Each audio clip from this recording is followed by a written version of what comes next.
என் தங்கமே, இன்று உன் அப்பன் கருப்பன் நீயே மனமிரங்கி இரக்கப்படுகின்ற ஒரு செய்தியை உனக்கு கொண்டு வந்திருக்கின்றேன்.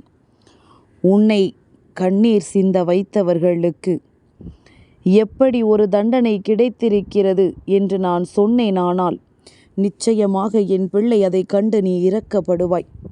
உன்னை கண்ணீர் சிந்த வைத்தது எல்லாம் அந்த நேரத்தில் உனக்கு பெரிதாக தோன்றாது. ஐயோ பாவம் என்றுதான் உனக்கு தோன்றும். அப்பேற்பட்ட தண்டனை இவர்களுக்கு கிடைத்து விட்டது. அதை என்னவென்று என் குழந்தை நீ தெரிந்து கொள்ள வேண்டிய நேரம் இது. ஏன் தெரியுமா? எப்பொழுதுமே வாழ்க்கையில் பிரச்சனைகளும் கஷ்டங்களும் வரும்பொழுது நமக்கு இதை கொடுத்துவிட்டு அவர்கள் நன்றாக இருக்கிறார்களே என்று எண்ணிக்கொண்டிருக்கின்ற உனக்கு அவர்கள் எப்படி இருக்கிறார்கள் என்பதனை தெரிந்து கொள்ள நிச்சயமாக ஆவலாகத்தானே இருக்கும். என் பிள்ளை, தெய்வம் எதையும் கண்டு கொள்ளவில்லை, தெய்வம் நமக்கு எதையும் நடத்தவில்லை என்று சொல்லிக் கொண்டிருக்கின்ற உனக்கு தெய்வம் எத்தனை பெரிய விஷயத்தை நடத்தி இருக்கிறது என்பது தெரிய வேண்டுமல்லவா? நீயே இரக்கப்படுகின்ற அளவிற்கு அவர்களுக்கு ஒரு தண்டனை கிடைத்திருக்கிறது என்றால் எந்த அளவில் தெய்வம் அவர்களின் மீது தண்டனையை கொடுத்திருக்கிறது என்பதனை நீ புரிந்து கொள்ள வேண்டும். என் பிள்ளையே, உன் கருப்பன் உனக்கு என்றும் காவலாக துணையாக நின்று கொண்டிருப்பவன் என்பது நீ நன்கு அறிந்த விஷயம். இருந்தாலும் என்னுடைய பிள்ளைகள் சிலருக்கு இந்த கருப்பனை காணும் பொழுதெல்லாம் ஒரு சில சந்தேகம் வருகின்றது. அது என்ன தெரியுமா? கருப்பன் யாரும் அவரிடத்தில் வந்து மனமுருகி நம் வாழ்க்கையை அழிக்கச் சொன்னால் அப்பன் அழித்து விடுவாரோ என்று. கருப்பனின் பெயரை சொல்லி யார் என்ன செய்தாலும் சரி, அது நல்ல விஷயமாக இருந்தால் இந்த அப்பன் ஏற்றுக்கொள்வான். ஒருவேளை அது தீய விஷயமாக இருந்தால் என் பிள்ளைகள் யாரும் என்னை சந்தேகிக்க மாட்டார்கள். இந்த கருப்பன் அப்படி ஒரு காரியத்திற்கு ஒருபோதும் துணை போக மாட்டான் என்பதனை புரிந்து கொள்ள வேண்டும். கருப்பன் கண்களை உருட்டி முழிக்கின்ற நேரத்தில் என் பிள்ளை, நீ என்ன நினைத்து விட்டாய்? உன் அப்பன் என்னை கருப்பன் பார்க்கின்ற பார்வையிலேயே உன்னை ஆட்டி படைக்கின்ற துரோகங்கள் எல்லாம் அழிந்து போகும்.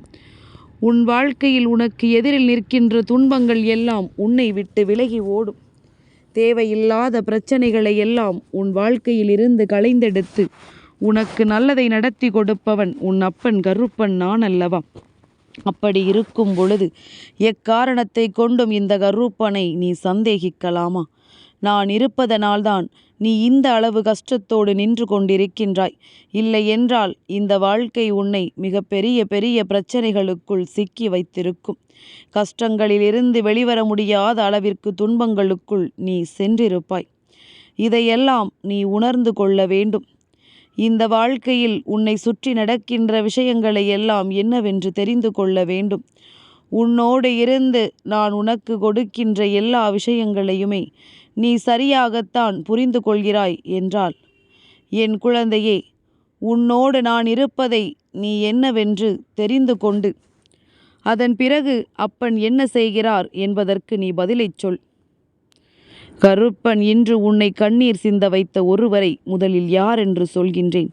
அதன் பிறகு தெய்வம் அவர்களுக்கு என்ன தண்டனை கொடுத்தது என்பதனையும் சொல்கின்றேன்.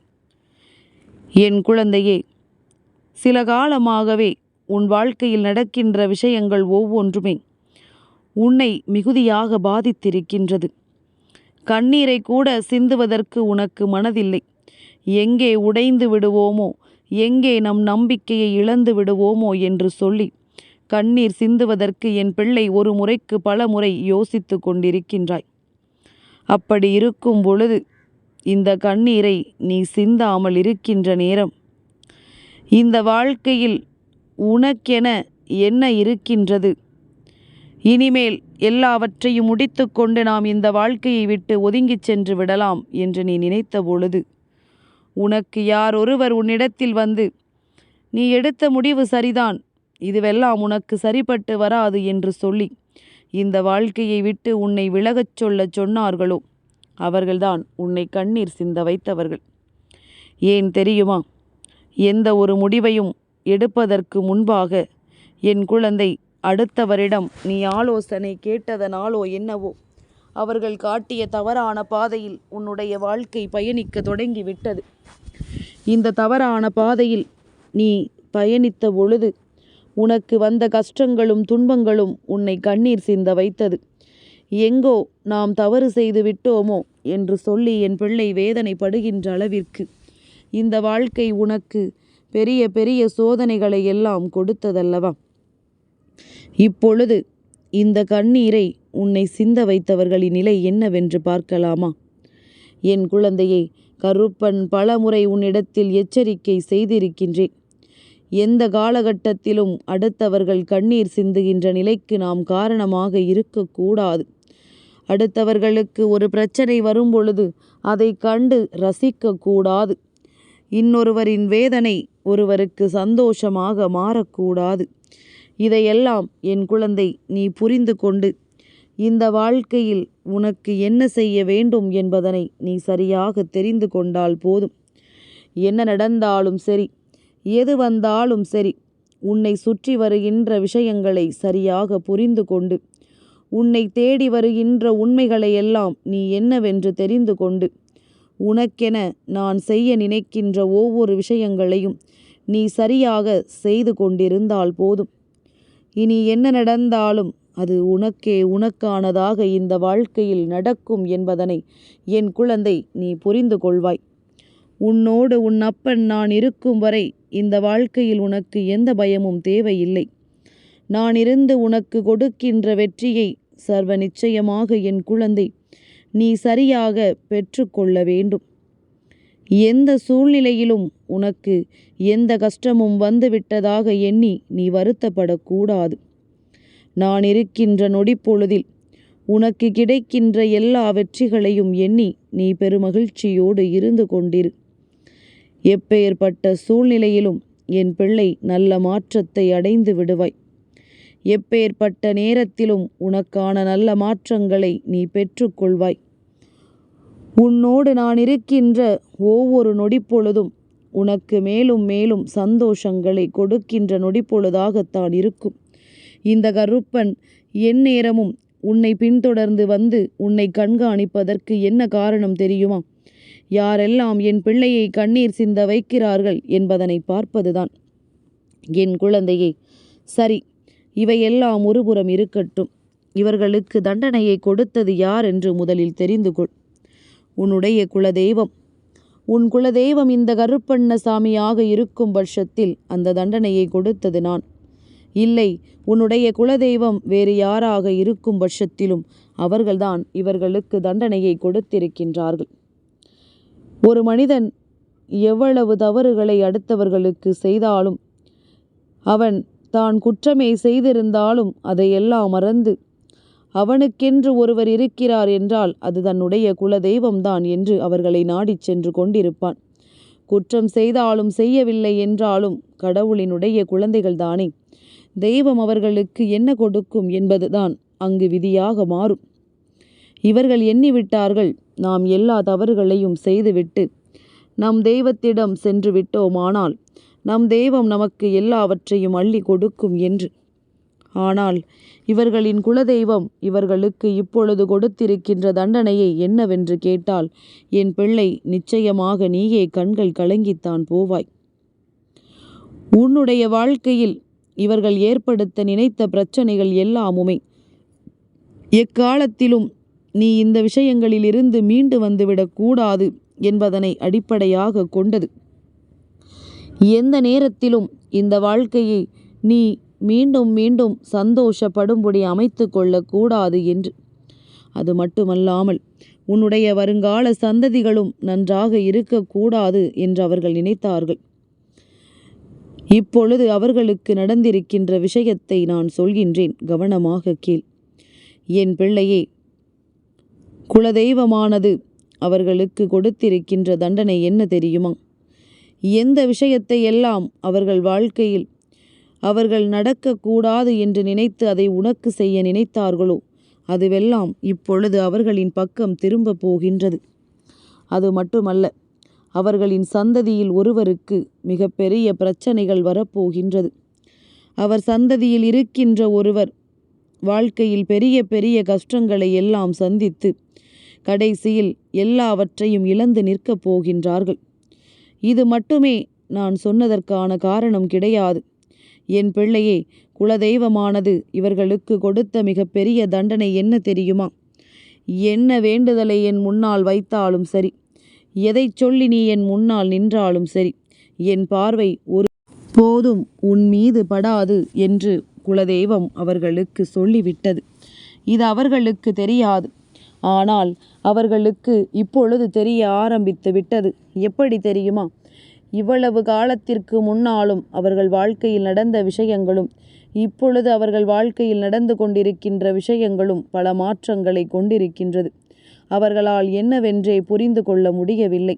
என்னவோ தன் வாழ்க்கையில் நடக்கிறது. எதற்காக நாம் நினைத்தது எதுவும் நடக்கவில்லை. நாம் எத்தனையோ முயற்சிகளை செய்துமே நாம் நினைத்த காரியத்தை சாதிக்க முடியவில்லையே என்று சொல்லி அவர்கள் அங்கே வேதனைப்பட்டு கொண்டிருக்கின்றார்கள்.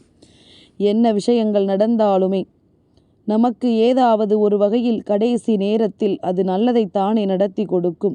அப்படி இருக்கும் பொழுது இப்பொழுது இதுவெல்லாம் நடக்காமல் போனதற்கு என்ன காரணம் என்று சொல்லி என் குழந்தையை அவர்கள் மிகுந்த வேதனையோடு நின்று கொண்டிருக்கின்றார்கள். அவர்களின் மனதில் ஓரத்தில் லேசாக ஏதோ ஒன்று தட்டுப்படுகின்றது. அது என்ன தெரியுமா? நாம் செய்த பாவம் ஒருவேளை நம்மை துரத்துகின்றதோ, நம் தெய்வம் நம்மை பார்க்கவில்லையோ, எதனால் நமக்கு மட்டும் நினைத்த காரியம் எதுவுமே நடக்காமல் போகிறது என்று யோசிக்க தொடங்கிவிட்டார்கள். இவர்களின் யோசனைகள் 100க்கு 100 உண்மை. இவர்கள் நினைத்தது போலத்தான் இவர்கள் வாழ்க்கையில் எந்த ஒரு நல்ல விஷயங்களும் நடக்காமல் இருக்கின்றது. இவர்களை பாதித்தால் பிரச்சனை இல்லை. இவர்களை பாதித்தால் இவர்கள் கவலைப்பட போவதும் இல்லை. ஆனால் இது இவர்களின் சந்ததியை பாதிக்கின்றது. குலதெய்வமானது எப்பொழுதுமே தன்னுடைய பிள்ளைகளின் வாழ்க்கை நன்றாக இருக்க வேண்டும் என்றுதான் நினைப்பார்கள். ஆனால் இவர்களுக்கு இப்படி ஒரு தண்டனையை கொடுக்க காரணம் குலதெய்வத்தையே இவர்கள் தன்னுடைய காரியத்திற்காக பயன்படுத்த துணிந்ததுதான். தான் செய்கின்ற தவறுக்கு தன்னுடைய குலதெய்வத்தையே இவர்கள் உடன் அழைத்தார்கள் அல்லவா? நீ என்னோடு இருந்து இவர்கள் வாழ்க்கையை அழித்துவிடு, அப்பொழுதுதான் நான் சந்தோஷப்படுவேன் என்றல்லவா கேட்டுக்கொண்டார்கள். இதையெல்லாம் புரிந்து கொண்டு உன் குலதெய்வமானது அவர்களுக்கு இப்பேற்பட்ட தண்டனையை கொடுத்து விட்டது. இனி ஒருபொழுதும் குலதெய்வத்தினுடைய அன்பு அவர்கள் வாழ்க்கையில் இல்லை. எப்பொழுதும் குலதெய்வம் அவர்களை திரும்பி பார்க்காது என்பதனை புரிந்து கொண்டால் போதும். இனி எல்லா சூழ்நிலைகளையும் கண்டு இந்த வாழ்க்கை உனக்கு தருகின்ற உண்மையான விஷயங்களை என்னவென்று புரிந்து கொண்டு நல்லபடியாக வாழத் தொடங்கிவிட வேண்டும். ஏதாவது ஒரு துரோகத்தை செய்ய நினைத்தாலே இப்படி ஒரு தண்டனை கிடைத்துவிடும் என்பதனை புரிந்து கொள். தெரிந்தோ தெரியாமலோ எந்த ஒரு பாவத்தையும் யாருக்கும் செய்து விடாதே. அடுத்தவர்களை கண்ணீர் சிந்த வைத்து விடாதே. நீ சிந்துகின்ற கண்ணீர் துளிகள் விலை மதிப்பில்லாதது என்பதனை எப்பொழுதுமே உணர்ந்து கொள்ள வேண்டும்.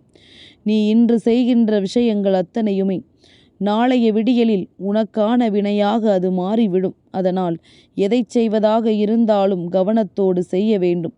எந்த விஷயத்தை நீ செய்வதாக இருந்தாலும் அந்த விஷயத்தை சுற்றி உனக்கான வெற்றி என்ன என்பதனை நீ உறுதி செய்ய வேண்டும்.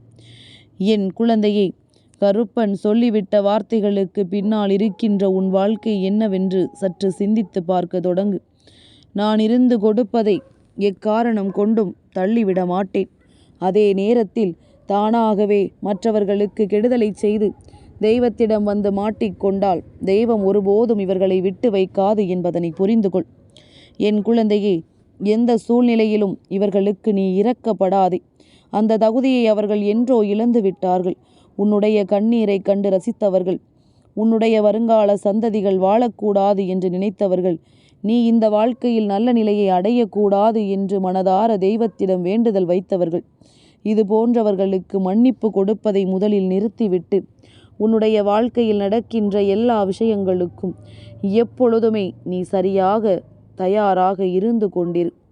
என்ன நடந்தாலும் எது வந்தாலும் என்றும் உனக்கு இந்த வாழ்க்கையில் நிரந்தரமான விஷயங்கள் இருக்கிறது. சுற்றி வருகின்ற மனிதர்களுக்கெல்லாம் அவரவர் செய்கின்ற பாவங்களுக்கு தண்டனை நிச்சயமாக இருக்கின்றது. குலதெய்வம் அவர்களை திரும்பி பார்க்கவில்லை என்பதுதான் உண்மை. இதை அவர்கள் தெரிந்து கொள்கின்ற நேரம் இந்த வாழ்க்கையையே வெறுத்து ஓடுவார்கள். என் தங்கமே, இந்த கருப்பனின் ஆசீர்வாதங்கள் என்றென்றைக்கும் உனக்கு முழுமையாக கிடைத்து கொண்டே இருக்கும்.